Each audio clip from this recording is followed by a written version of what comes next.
Our programs offer many languages. Please visit suprememastertv.com/schedule. Nos programmes offrent plusieurs langues. Veuillez visiter suprememastertv.com/schedule.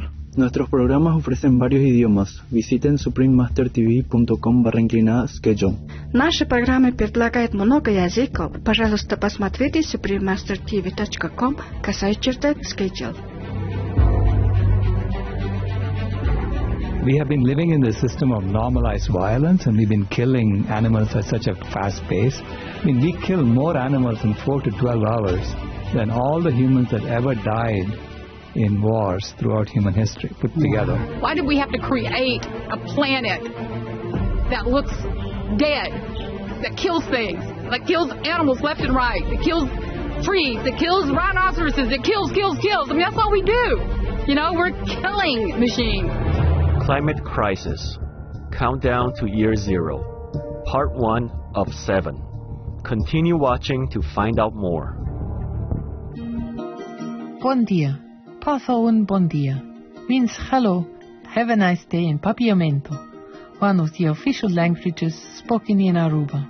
I am Liza. The people of Aruba thank you for taking good care of our beautiful trees and for helping to plant new forests, thus restoring the lungs of our earth.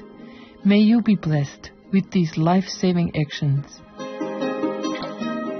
Welcome to part 1 of our 7-part series on the climate crisis, featuring the illuminating documentary Countdown to Year Zero, produced by Ms. Jane Valles-Mitchell, award-winning journalist and CEO of the Jane Unchained News Network, and featuring Dr. Sailesh Rao, a lead developer of the Internet, and founder and executive director of Climate Healers. This riveting film presents an urgent appeal for human beings to change.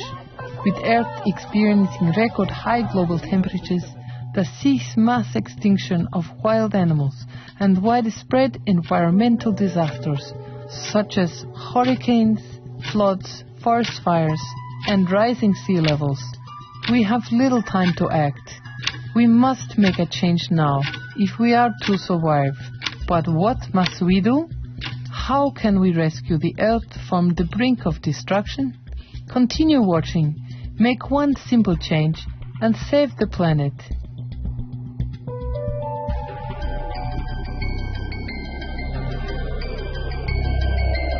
This affects everything. Something that we can all do, and it's something that's really creating a very positive change. Maybe the solution is to look in the mirror.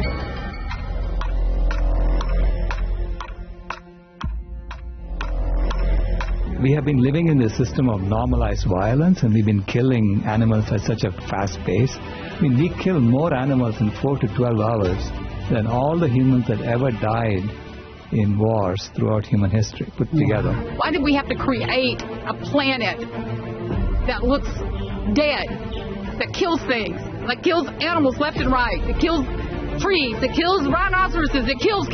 I mean, that's all we do. You know, we're killing machines. 52% of all wild vertebrates died between 1970 and 2010, and more of them died in 2010 than they died in 1970. So you can imagine that there is this exponential growth in the killing of wild vertebrates, wild animals. By 2012, it had become 58%. So if we just follow that trend, by 2026, they're going to be 100% gone. When the earth is ravaged and the animals are dying, a new tribe of people shall come unto the earth, from many colors, classes, creeds, who by their actions and deeds shall make the earth green again. We are here live in Arizona at the headquarters of Voice America Radio with Dr. Sailesh Rao, who is a man who was instrumental in the creation of the Internet. He is going to use the same process that they used to create the Internet to create a vegan world by 2026. First of all, you have to understand why we have to do this so quickly. And so that was the beginning. You know, when I realized how fast we were killing wild animals, if you look at the World Wildlife Fund Living Planet report, it gives you statistics that tell you very clearly we have to change by 2026, otherwise we are in big trouble. When you say big trouble, what do you mean? Death and extinction. This is a very serious issue. If you're killing all the wild animals off, then you're literally killing ourselves off. It's something that we have never ever faced before as humanity. We have been living in this system of normalized violence, and we've been killing animals at such a fast pace. Climate change is an amorphous issue. It's, methane and all sorts of things that we can't really, with our own eyes, calculate. But when I realize that we're giving planet Earth a buzz cut, that we're destroying all the forests in order to grow crops to feed tens of billions of farm animals that we kill every year, then I really got it. Because we're only 7.6 billion humans. Our carbon footprint is not actually that big. The Earth could easily accommodate us, and maybe even a billion more or more than that. It's the animals we're eating. Meanwhile, we're running around telling each other that we're animal lovers, which is the tragic irony of it all. But all those animals have to eat. People don't realize 70% or more of all soy is fed to farm animals. Corn, grain, it's all going into farm animals that then don't produce that much food. Hi, baby. Hi, sweetie. Oh, hi. I just wanted to say goodbye to you and tell you how much we love you. We're so sorry.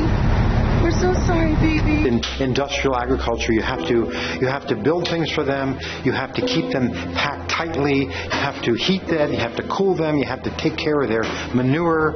You have to transport them. All of the aspects of animal agriculture add up to the single biggest problem, and including methane, which you want to call a cow fart, you can. It takes 8 pounds of grain to produce 1 pound of beef. We could stop destroying the forest. We could end world hunger, human world hunger, by giving that food directly to starving children, and we could save all these animals, and we could stop climate change if we just changed our diets. These struggle to find land in order to grow crops, in order to feed non-human animals, is rapidly depleting the amount of forest that's left. Most people don't even think about the fact that less than a third of the Earth's surface is land. And not all of that land is even viable for agriculture. And of that agricultural land, about 3/4 is used for animal agriculture in some way, shape, or form. It's wildly inefficient. So as a byproduct, there are no places for non-human animals such as chimpanzees, gorillas, and many other species to go. It's going to lead to their extinction if it doesn't stop, and it's going to lead to their extinction soon. So what would you say to conservationists who still are eating animals? Well, you need to call yourself something else other than a conservationist.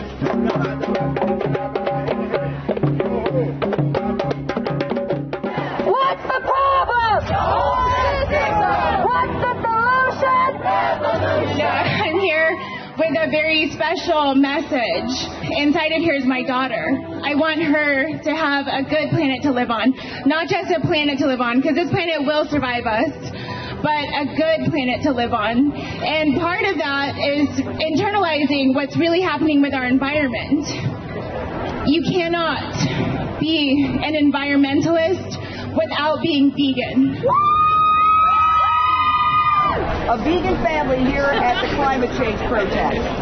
Husband, wife, and 2 kids, all vegan. They're also supporting the Green New Deal. What I'm starting to see here, doing an informal survey, is that most kids are aware of the connection between animal agriculture and climate change. When they talked about veganism or not eating animals or the problems with animal agriculture, they kept coming back to the cruelty. Even at a climate change march, that seemed to be the biggest motivator to not eat animals. My name is Perla Alvarez. So many of us are so busy working and finding a way to survive in this world, but we should also find a way to protect it, and that's by going vegan and also protecting the animals. They're important as well. They have feelings, and I believe that the torture that they're having is horrible. I'm trying to also help my family become vegan because they have health issues. Carla Veronica Alegría. I've been vegan 2 years now. First, it was for health reasons. My family have health problems like diabetes, cholesterol, so that's one of the main reasons I wanted to change. I've been trying to get Pope Francis to go vegan for Lent, and as kids, I think this is going to be our planet, so if we want a planet, we have to do something about it. So thank you. Fight climate change with diet change. What does that mean? It means that you should go vegan, because when you go vegan, it's the number one thing you can do to reduce climate change. Countdown to year zero. Thank you for these wise words that even children understand. Going vegan is the number one thing we can do to halt climate change. But how can everyone in the world be informed about this? What must we do? Thank you, Ms. Jane Valles-Mitchell, for producing the documentary and all the individuals who are involved in the movie. Caring viewers, thank you for your company today on Part 1 of Climate Crisis Countdown to Year Zero. Please join us again on Monday, April 6th, as we continue this eye-opening documentary. Up next is Supreme Master Ching Hai's urgent message to all world leaders and governments, right after noteworthy news. May all beings quickly join the healthy, noble, and compassionate vegan trend to save our precious planet. Our programs offer many languages. Please visit suprememastertv.com/schedule and suprememastertv.com/PE.